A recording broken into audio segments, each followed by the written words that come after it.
last word on sports. First American Bank's 4th Down on 4. Welcome in to 4th Down. You know, the dress rehearsals are over. The regular season finally is here.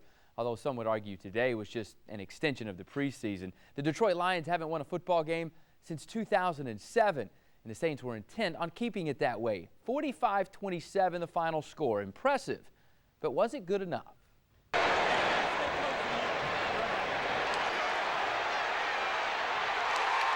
As 2-touchdown favorites, the Saints opened their season opener against the Lions Sunday afternoon just as such. Their first 2 possessions, perfect. Drew Brees 5 for 5 with 2 scores. The first to Marcus Colston, the second to Robert Meacham. Something we preached all week about starting off the season fast, and especially this game, and obviously we were able to do that, and that was good. Jumping out to a 14-0 lead. Unfortunately, we kind of let him back in it. Like the day-old keg of beer that many Houdats had for breakfast, though, the Saints went flat, deflated for the most part by their special teams. In the first half alone, the Saints had a field goal attempt blocked, a muffed punt, and allowed a long return. I didn't think we covered very well. I didn't think we returned particularly well. So we lost the field position battles today in that aspect clearly.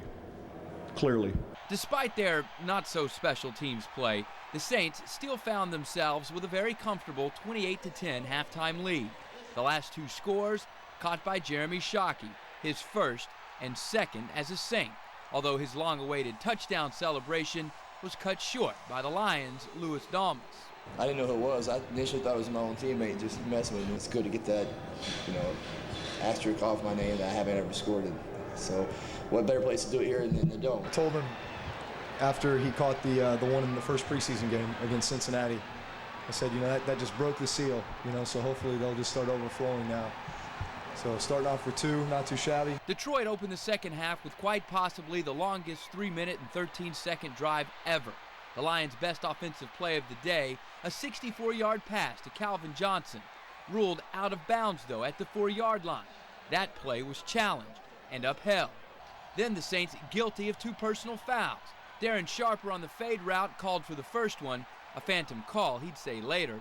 And then it appears the Saints would force a turnover. Cedric Ellis stripping the football, but the officials ruled the play dead before the strip. In the ensuing mess, Charles Grant called for a personal foul, giving the Lions a fresh set of downs they'd eventually take advantage of, cutting the Saints' lead to just 11. After a Saints field goal pushed the difference back up to 14, the special teams funk continued, although the damage of a 90-yard kick return was limited to just a field goal by the Saints' stingy defense. If we do get in that situation, we have to have the mindset that we're not going to allow them to get a touchdown, and holding them to 3 points in those situations was a positive. While Greg Williams' bunch was flustering rookie Matt Stafford into an abysmal 27.4 passer rating, Drew Brees bewildered the Lions with a record-setting day. His 6 touchdown passes tied a franchise mark, although Brees, ever the perfectionist as much as he is the optimist, dwelled more on the 8 incompletions he threw.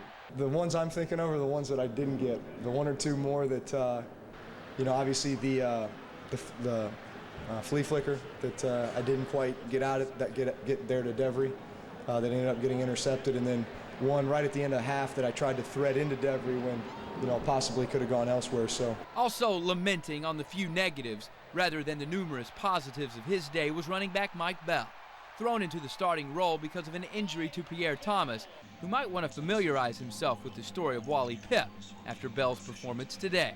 143 yards on 28 carries, both career highs.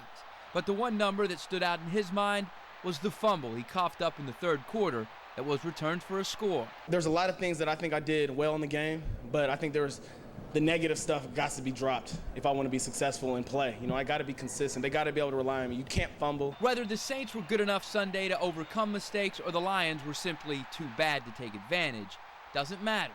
Any team with aspirations of playing in February must strive for perfection each and every week. Championship team doesn't let that happen, and that's what we're aspiring to be. By no means was it a perfect game, regardless of the score, statistics, whatever. Not a perfect game.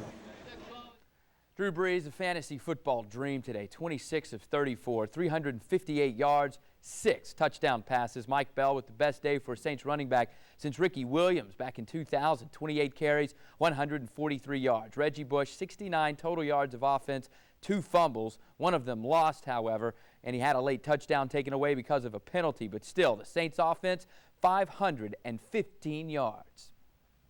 You know, the defense didn't play half bad either today, and in studio to talk more about their performance, defensive end Bobby McCray. Thanks for coming down. We really appreciate it. Could you see the look in Matt Stafford's face? You know, the first-time quarterback in the NFL. You guys were putting all kinds of pressure on him. Could you tell he got a little rattled? You know, I don't necessarily like to say that, but at the same time, you know, I think he kept his poise. I don't think he got rattled at all. You know, they got down early in the game, but at the same time, he fought back. You know, he hit his big targets, and he tried to get a win, but unfortunately, it didn't happen for him. How much fun was it to finally stop being vanilla? You know, you guys really kept it simple in the preseason, and I'm not quite sure you installed everything today, but you were obviously doing a lot more defensively. I think Greg Williams kind of let a little bit more out of the bag this week. How much more fun was that? Well, it felt good. You know, Greg Williams, he's a guru, but at the same time, he didn't assault not even a half of what he has that he made us learn in the offseason. But he gave a little bit today, but not a lot. But it just felt good to kind of open up besides the things that we were doing in the preseason. So it's just opening the door, and hopefully we can put our foot in and continue to do what we're doing. How easy is it when the offense does what they did to start that game? 2 drives, 2 touchdowns, a 14-0 lead, and then you guys just get to pin your ears back.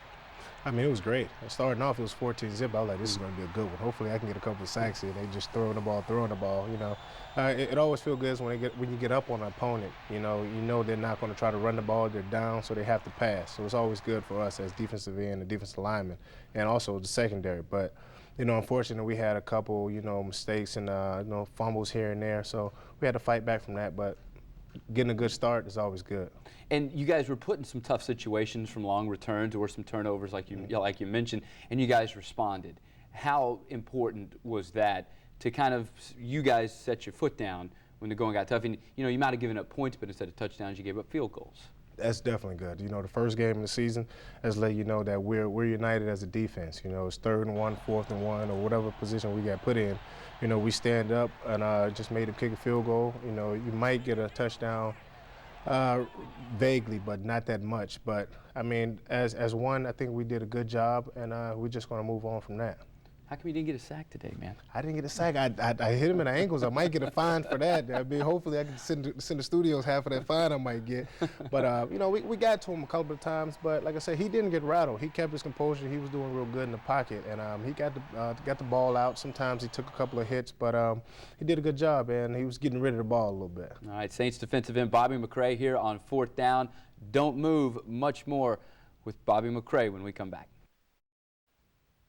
Today against the Lions, the first real test for the Saints' biggest offseason project. Greg Williams' defense held back for the most part this preseason, but unleashed today. And rookie Matt Stafford found out firsthand just how menacing they can be.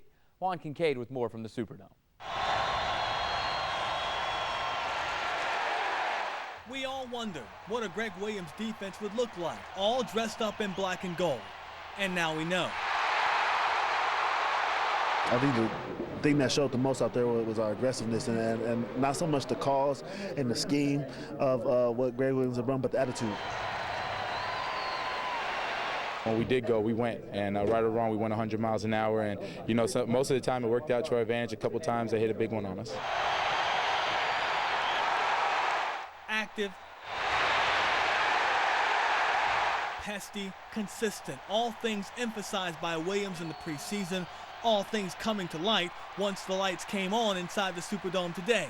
You talk about those things all the time, but you want to see if you can do it on game day in the regular season.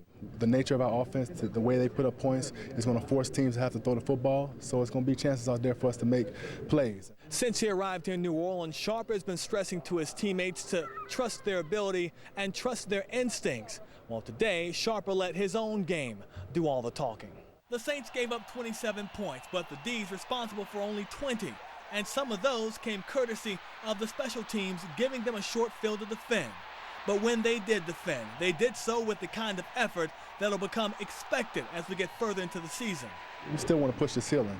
We're not going to be satisfied. To be a championship team, we can't allow teams to get any plays on us. I'm Juan Kincaid, 4th down and 4. And a big part of that defensive attack, defensive end Bobby McCray joins us again here on 4th down. We were talking off camera. Darren Sharper almost looked like he was just kind of playing with that rookie quarterback today. He's a pro's pro, like you said. I mean, he's one of the best safeties this decade. So, I mean, obviously he knows what's going on, especially from a rookie. But he can show you one thing and give you another. So you might think I'm over here, but I'm coming over here. He's a pro, and he's best at what he does. Pretty neat guy, too. You've known him since '99, and you were telling me he still sleeps in that hyperbaric chamber, but that's not your cup of tea, is it? I mean, I thought about it. I want to get it. It is still kind of floating around, but the number on it is just real big. It'll make you change your mind in a minute, and he does still sleep in it, though. And they make him in all shapes and sizes. You said Cedric Ellis has one, so you really got to make him pretty big. He does. And, you know, it's been working out good for him, too. So I'm thinking about it, but we'll see. Let's look ahead to next week, and I know you'll do a lot more film study on what the Eagles will bring. But you know, Donovan McNabb goes down with a rib injury, a chance he doesn't play. How big of an X does that put on his back now, knowing that you're rushing the passer, he's got hurt ribs if he's in that game? I mean, that's fresh meat. I mean, I hate to use that term again, but man, I mean, really. I mean, definitely.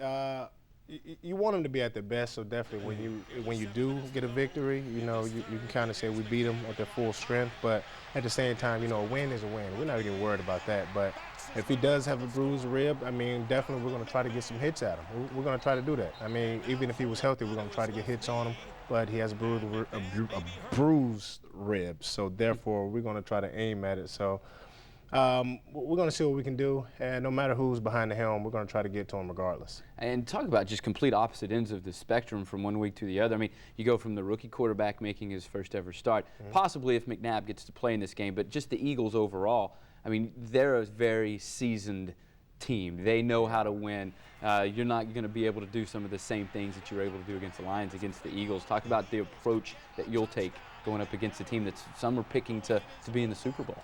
Well, the thing is, we won't be able to make the same mistakes like we did today. Putting the ball on the ground, excessive penalties and things like that. Not letting big plays get out on us. So, I mean, they're a well-seasoned team, so therefore we got to execute to perfection. You know, the offense has to continue putting up points. We would have to continue not letting them get in the end zone. So we got to just keep getting some third and outs, win on third down, get them off the field. You know, try to contain Westbrook and that high-power offense that they have. You know, they're so great. And they do a lot of good things in the defensive scheme also. So we just got to kind of just play to a perfection. So, you know, eliminate the mistakes and not let them get up on us. Bobby, what was it like in the locker room after this game? A win's always a jubilant locker room. Did you guys feel though that you maybe left a few more opportunities out there today? I mean, we definitely did. You could see it. I mean, it was a lot more things that we could have done, put up more points. You know, just keep that ball off the ground. Ball security is the number one thing. But we did a great thing of running the ball. Mike Bell did a great job of running the ball. A lot of receivers did great things of catching the ball. Devery had a good pass, and you know, on defense we did a good job, but we won't toot our horn. But you know, in the locker room, it was a somewhat atmosphere of we've got to win. You know, no matter what the score was or what the mistakes were, we've got to win. We worked hard for it. We played hard. We executed. But the mistakes are made, and that's in every game. So therefore, thinking of next week, we just got to correct the mistakes that we made today. All right, Bobby McCray on cloud 9. The Saints get a win today. Your Gators get a big win yesterday. You can go ahead and look in the camera. This is the camera you're on. Right here. Okay. There he is. Promised him I'd let him do the chomp. Bobby McCray, thanks for coming down. We really appreciate it. Stay with us. A lot more 4th Down college football after the break.